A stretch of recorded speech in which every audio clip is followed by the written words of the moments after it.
On the topic of guns, the Clark County shooting complex has been losing money since it opened in the year 2010, and that requires the county now to transfer money from other places each year to make up for the shortfall.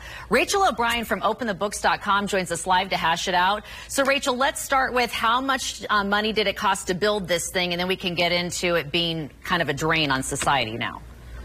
Yeah, it cost $63 million to build in 2010, which if you adjust for inflation, that's equivalent to $92 million today. So that $63 million came from the Federal Bureau of Land Management.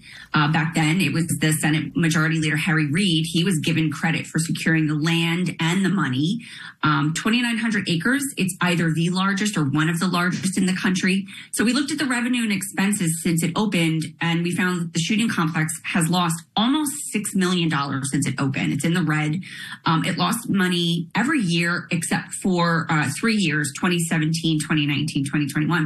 But those profits that they made were all under $100,000 each.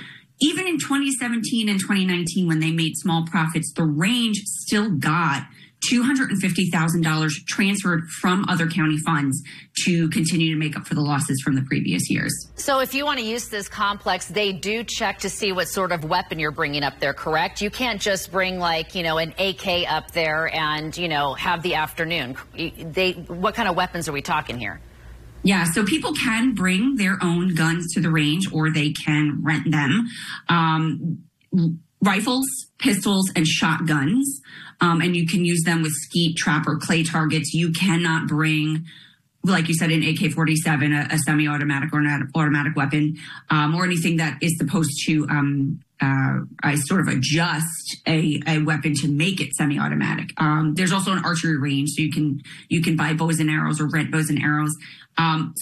This complex, just back to the money, was supposed to be self-supporting. It was the first 5 years, they expected it was not going to make money. But after that, it was supposed to be self-supporting. It has not been since, right? And so the county has continued to lose money over this every year. They've talked about potentially signing a contract with a private company to run the center, but they haven't done that. Even back in 2013, county commissioners were talking about cutting hours and hiring someone to market it better. Clearly, whatever changes were made, it didn't work. They're still losing money every year.